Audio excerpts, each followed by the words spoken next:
Yo, what is up mga katodo? So magandang umaga guys. Narating tayo kahapon ng mga around 4 PM from Bicol, no? Bicol Loop. Actually sa Bicol Loop, parang ano siya, Bicol Travel natin. Kasi kasabay nung Bicol Travel natin, meron ding Albay Loop na ginanap, no? So andun nga yung may ibang mga famous vlogger, pero hindi naman tayo sumabay dun.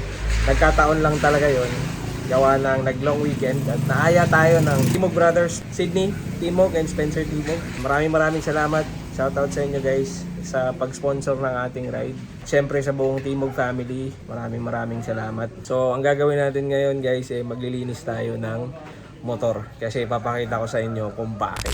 So ayun na mga katodo, ito ang itsura ng ating Ninja 1000 SX after 3 days of ride natin, no? Nung Saturday, nag-travel tayo papuntang Bicol. The next day, dumiretso tayo dun sa mga tourist spots ng Bicol. Pumunta rin kami ng Sorsogon, pero sa may bungad lang. Pero kung makikita nyo guys, ang tindi ng putik. Diba? Kasi inulan po tayo all the way. Galing dito sa Metro Manila hanggang papuntang Bicol, pati pag-uwi. Ipa-flash ko pala sa inyo, isa to sa mga clip na nakuha ko nung papunta tayo ng Bicol. So yan, makikita nyo dyan guys, sobrang tindi ng ulan.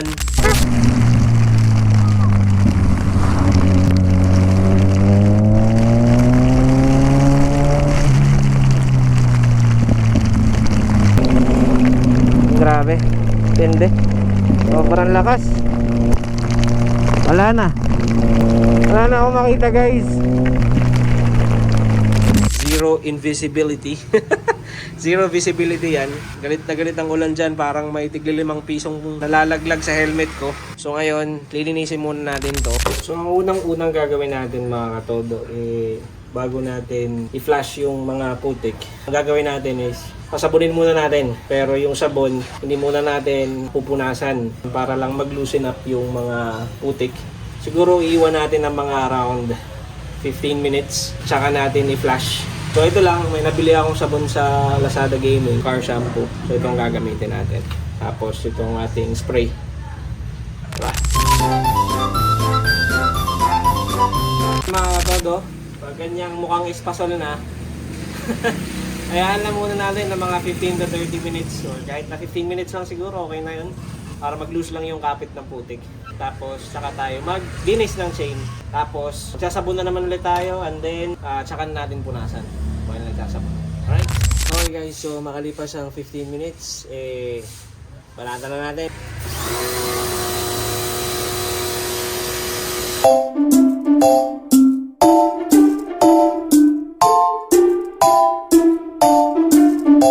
Normally mga katodo, bago ko binabasa yung motor, nililinis ko muna to. Inuuna ko siyang linisin para isasabay ko na siya sa pagsabon. Pero dahil nga ang tindi ng putik na dinaanan natin, so mas minabuti ko ng sabunin para mag-loosen up yung mga putik bago ako maglinis ng chain niya. Alright. So ang gamit nating chain cleaner guys, Kobe. Yan ang ating chain cleaner.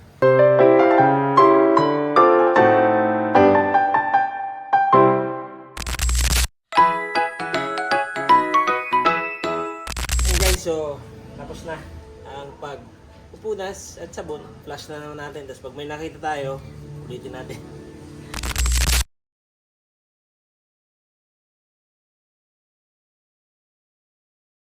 So, dahil wala tayong blower guys, punas-punas lang tayo.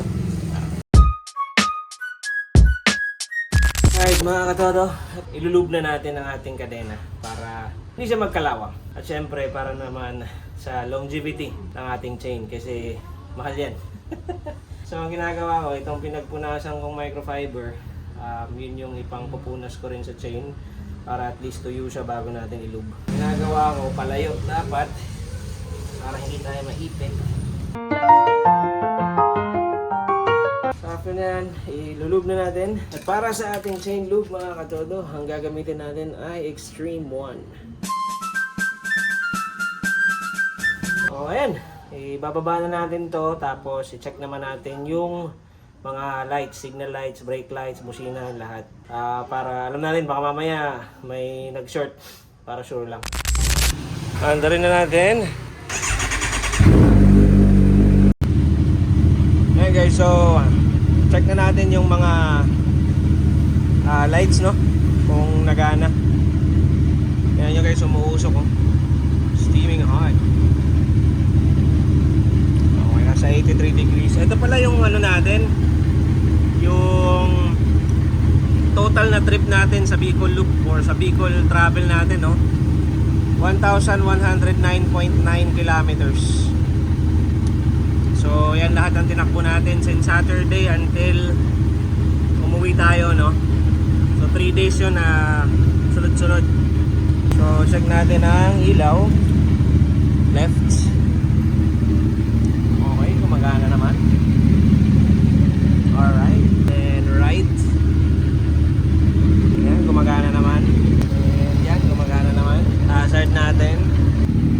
Yan, gumagana naman. Yan, gumagana naman. Brake. Right, gumagana.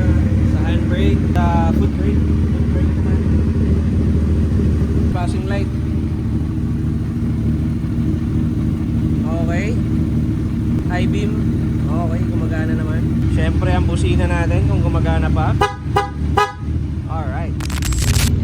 So all good na guys. Maraming salamat sa pagsama sa atin sa paglinis nitong big bike.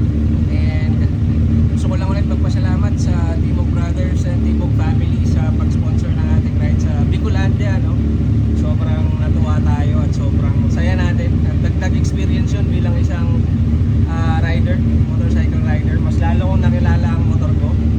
Sensya na sa buhok natin na mukhang ewan. But thank you so much guys. Naway, tangkilikin nyo pa ang ating mumunting channel. And syempre, don't forget to like, share, comment, and subscribe. At i-ring nyo na rin yung notification bell para updated nyo sa lahat ng videos. Syempre, wag na wag kakalimutan na sa lahat ng mga pangarap natin, maliit man yan o malaki, sipagan natin, nilusan natin, at itodo pa natin.